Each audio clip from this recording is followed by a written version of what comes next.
Hi, everybody. A little bit of information on exercise 5 for this somewhat dreary and almost fall-like September morning.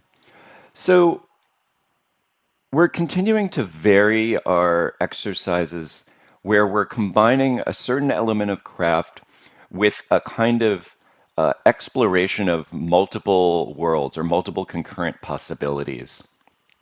In the last exercise, you looked at working through Lexia via association via time. Here, we're going to compress the time and get multiple characters in. So the goal here is that you have multiple characters who are perceiving a scene in a very short period of time. But by virtue of your excellent characterization, you're going to write them in very different ways. So what you're doing is you're writing 3 to 5 short lexia that cover the same period in time, and this period in time might even be just a minute. You're going to find that if you cover an entire scene that takes 10 minutes, it's just too much stuff. And I want you to be writing short, crisp, and clear with vivid descriptions. So it might just be a 1 minute time period. My example is I don't know if any of you have gone to get a COVID test yet, but at MCC at Monroe Community College, you drive up. Maybe it's the minute before you get the test. You're sitting in the car. You've brought somebody with you because you don't feel comfortable about it. And the Lexia that I would write would be one from that was focusing on me, one that was focusing on the other person in the car, maybe one focusing on the person who is giving or administering the test, or maybe the person who's in the car next to me or behind me that's watching. So we're all looking at, not necessarily looking at the same things, looking at the same things in a large way. But we have very different perspectives, what we're bringing to the table, what our mood is, what we see and notice should all be very, very different. So that's the goal. So you're going to have 3 to 5 short lexia, all from that are focusing on a different character. Okay. Your narrator can't tell me anything. Just everything has to be concrete, vivid descriptions or concrete, vivid dialogue or concrete, vivid descriptions in memories. They can have memories while things are going on. That's all fine. I should be able to read these in any order at all. And while the details will accumulate, and what I mean by that is that we'll get, a larger picture of the setting by the different details that characters see or a different ways of looking at the same thing in a certain way. I should be able to read them in any order. So I'm expecting each one of your lexia to be quite different. Now, there may be some overlap if something is important. There may be a focus on the swab, for example. But one character may notice one thing but not another. One may smell thing. One may think something very different. So the more different kinds of characters you get, the better.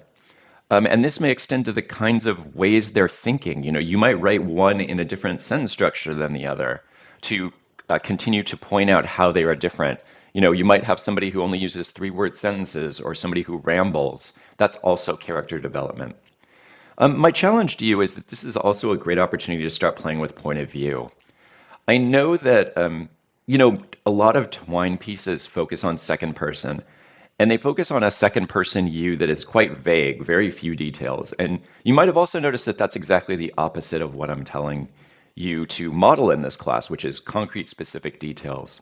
We'll talk about point of view later in the semester, but you might consider that some of your lexia can be written in different points of view than the others to start exploring what it means to use point of view in advantageous and disadvantageous ways. So you might have something that's in first person or third person, or second person even, or you might even have different kinds of second person. You might have one be a second person, a you, that is super descriptive and concrete and clear, that is talking about a specific you in a specific moment, while another might be, the really vague general you that we often see in Twine stories. That's a challenge for you. You don't have to. You can write them all from the same point of view, but a point of view might be another way for you to get to the differences in the characters you're looking at. From an optional perspective, keep thinking digitally about how your multiple beginning points might work here. The obvious thing is that you would click on a character to start with their lexia, but you might imagine a longer piece where their lexia intersect and don't intersect in, down the road at certain times. So you can follow different people through the day, and some may intersect, some may become dead ends, some may start in the middle. But there might be some other things that you can think of through here.